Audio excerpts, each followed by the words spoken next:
रात्रि 12 बजे ऐसे कर सकते हैं आप कान्हा की पूजा। तो दोस्तों अभी रात्रि 12 बज चुके हैं। यहाँ पे मैंने सारे प्रसाद को इकट्ठे कर लिया है। आपको अपने जितना भी प्रसाद है पूरे दिन भर में बनाया है, आपको एक प्लेट में अच्छे से करके रख लेना है, जितना प्रसाद आपने बनाया है। तो यहाँ पे दाना का हलवा मैंने बनाया है और ये है थोड़ा सा मैंने धनिया लिया है कटोरे में। तो ये भगवान कृष्ण को अत्यंत प्रिय है। तो सारी चीज़ जो भगवान कृष्ण को और राधी माता को प्रिय है हमने यहाँ पे रखा है। और ये डेकोरेशन मैंने कर रखा है। आपको भी थोड़ा घर को डेकोरेट कर रखना है। भगवान नंदलाल का जन्म होने वाला है।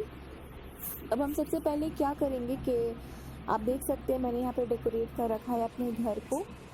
यहाँ पे भगवान श्री कृष्ण की सारी फ़ोटो, जितने भी कपड़े हैं उनके, मोर पंख हैं, सब कुछ यहाँ पे मतलब 12 बजे के आसपास जो भी चीज़ हमें चाहिए होती है हम इकट्ठी करके रख लेंगे। अब थोड़ी देर में 12 बजने वाला है, श्री कृष्ण का हम जन्म करेंगे। तो ये सारे प्रसाद हैं, ये देखिए यहाँ पे मैंने काजू रखा है, थोड़ा सा मैंने रखा है मिश्री रखा है, थोड़ा पेड़ा रखा है, अनार रखा है, केला रखा है। ये सब चीज़ बहुत कृष्ण जी को प्रिय होती है। तो यहाँ पे खीरे में मैंने इसको बांध करके रखा है, कपड़े से ढक करके रखा है। ये गर्भ कहलाता है कि भगवान श्री कृष्ण का इसमें से जन्म होगा। तो अब हम श्री भगवान श्री कृष्ण का इसमें से जन्म करने वाले हैं। तो ये देखिए नंदलाल को। तो अभी हम दिया जलाएंगे। सबसे पहले दिया जला करके सब कुछ पहले डेकोरेट कर लेंगे कि भगवान श्री कृष्ण कब जन्म करेंगे। यहाँ पर मैं अगरबत्ती हम जला रहे हैं। अब हमको क्या करना है दोस्तों कि हम जब जला लेंगे तो हमें भगवान श्री कृष्ण की पूजा करने के लिए ऐसे जला करके ही रखनी है। और अब देखिए हम इस खीरे में से भगवान श्री कृष्ण का जन्म करेंगे। तो जो नंदलाल हैं, आप जब सुबह में नहाते हैं तो आपको खीरे और पीले कपड़े से ढक देना है। फिर रात्रि में जब उनका जन्म होगा तो ही आपको इसको खोलना है। तो ये देखिए नंदलाल का जन्म हो चुका है। भगवान श्री कृष्ण अब इस धरती पे आ चुके हैं। अब यहाँ पे हमने पंचामृत तैयार कर रखा है। पंचामृत में हम उनको स्नान करवाएंगे और खीरे को भी थोड़ा सा उसमें डुबा देंगे। भगवान श्री कृष्ण इसमें अब स्नान करेंगे, तो इसको हम अच्छी तरीके से भगवान श्री कृष्ण को स्नान करा रहे हैं। अब उनको पीले कपड़े से हम इसको पोंछ देंगे भगवान श्री कृष्ण को। अभी भगवान श्री कृष्ण छोटे बच्चे हैं, नंदलाल हैं, उनको हम प्यार से बिल्कुल पोंछ देंगे और उनको बिल्कुल ड्राई कर देंगे, सुखा देंगे। बिल्कुल प्यार से करना है जैसे आप छोटे बच्चे को करते हो। ये देखो हमारे भगवान श्री कृष्ण बिल्कुल तैयार है। नंदलाल हमारे कितने प्यारे लग रहे हैं। तो अब हम इनको कपड़े पहना देंगे, वस्त्र पहना देंगे। तो यहाँ पे देखिए हमने झूला भी अच्छी तरीके से डेकोरेट कर दिया है पीले कपड़े से। भगवान श्री कृष्ण विष्णु भगवान के ही अवतार है, तो उन्हें भी पीले रंग अत्यंत प्रिय है। ये भगवान श्री कृष्ण नंदलाल हमारे पूरे तैयार हो चुके हैं वस्त्र धारण करके, कितने ज़्यादा प्यारे लग रहे हैं। तो अब हम क्या करेंगे, देखिए दोस्तों बहुत ही अच्छा लग रहा है। अब हम इनको हल्का सा हल्दी चढ़ाएंगे, ज़्यादा नहीं चढ़ाना है क्योंकि नंदलाल का हमें फेस पूरा नहीं कवर करना है। तो जितना भी आपके घर में नंदलाल का फ़ोटो है, कृष्ण भगवान की फ़ोटो है, आपको उस पर हल्दी चढ़ाना है। हल्दी चढ़ाने के बाद आप राधी माता को सिंदूर का टीका लगाएंगे। अब आप नंदलाल की पूजा कर रहे हो तो राधी माता की तो भी पूजा करनी ज़रूरी होगी ना, क्योंकि कृष्ण के बिना राधा अधूरी है, राधा के बिना भगवान श्री कृष्ण अधूरे हैं। तो हमें दोनों की पूजा करनी है। तो अब हम नंदलाल को अच्छी तरीके से हल्दी लगा लेंगे और उनको फूल अर्पित करेंगे। फूल अर्पित करने के बाद यहाँ हम बांसुरी अर्पित करेंगे। बांसुरी भगवान श्री कृष्ण को अत्यंत प्रिय है, तो हम बांसुरी अर्पित करेंगे। मोर पंख भी हम अर्पित करेंगे। भगवान श्री कृष्ण को मोर पंख भी अत्यंत प्रिय है, तो मोर पंख भी हम उनको चढ़ावे में चढ़ाएंगे।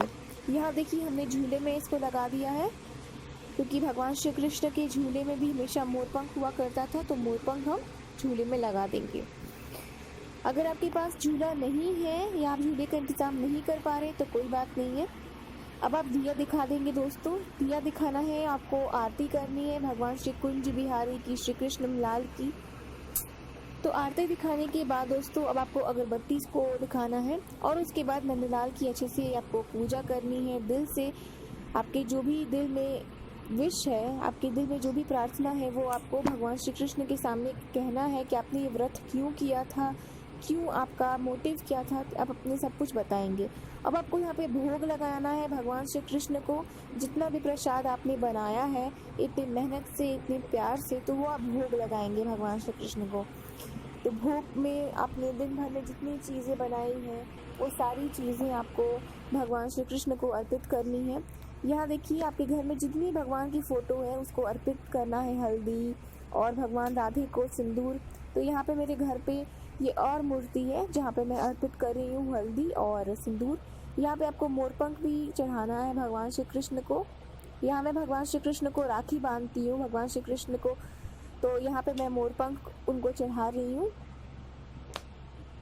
और अब आपको भगवान श्री कृष्ण को फल अर्पण करना है। फल में आपने जो भी बनाया है दिन भर में वही आपको अर्पित करना है। यहाँ भी भगवान श्री कृष्ण की मैंने फ़ोटो टांगी हुई है तो उसकी भी पूजा आपको करनी है। जितना भी आपके घर में फ़ोटो है भगवान श्री कृष्ण का, राधे का, तो उन सभी की पूजा आपको करनी है, दिल से पूजा करनी है। तो यहाँ पे मैं आरती दिखा रही हूँ। आरती दिखाने के बाद आपको अब भगवान नंदलाल के अपनी पूजा वाली जगह पे वापस हम आ जाएंगे। और हम अब भगवान श्री कृष्ण को माखन भोग में लगाएंगे। माखन भगवान श्री कृष्ण को अत्यंत प्रिय है, आप जानते ही होंगे भगवान श्री कृष्ण को हम माखन चोर बोलते हैं। अब उनको हम काजू अर्पित करेंगे और जितना भी प्रसाद हमने बनाया है वो सब कुछ अर्पित करेंगे। अब दिया थोड़ा हो रहा था इधर उधर तो मैंने दिया सही किया। अब आप देख सकते हैं दोस्तों कि कितना ज़्यादा प्यारा लग रहा है। भगवान श्री कृष्ण को हम प्रसाद अब चढ़ाने के बाद 1 से 2 मिनट तक ऐसे रहने देंगे। आप वहाँ पे जागरण कर सकते हैं, उनकी आरती कर सकते हैं। आरती करने के बाद हमारा ये जो पूजा है 15 से 20 मिनट के बाद आपको रुकना पड़ेगा कि भगवान श्री कृष्ण प्रसाद खा रहे हैं। तो प्रसाद हम इनको और थोड़ा सा चढ़ा देते हैं। तो प्रसाद में हमने जितना कुछ बनाया है वो सब कुछ हम अर्पित कर देंगे। माखन, बांसुरी, मोरपंख, जितना भी प्रसाद है। यहाँ हम राधे को अच्छे से टीका लगा देंगे। अब आप हाथ जोड़ के अब हम उनकी आरती करेंगे और उनके लिए गीत गाएंगे। तो वो 1 से 2 घंटे में आपका हो जाता है गीत। अगर आप रात्रि जागरण करते हैं तो रात्रि जागरण करिए, अगर आप नहीं करते तो केवल घंटी बजा दीजिए, भगवान श्री कृष्ण की पूजा कर दीजिए। क्योंकि घर कई बार क्या होता है घर में कोई लोग आए हुए होते हैं तो उनको थोड़ा डिस्टर्ब हो जाता है रात को 12 बजे सोने में। बट यहाँ पे मैंने जागरण किया था। और आपको यहाँ पे सारे प्रसाद को एक जगह पे करके रखना है कि भगवान श्री कृष्ण उस प्रसाद को अब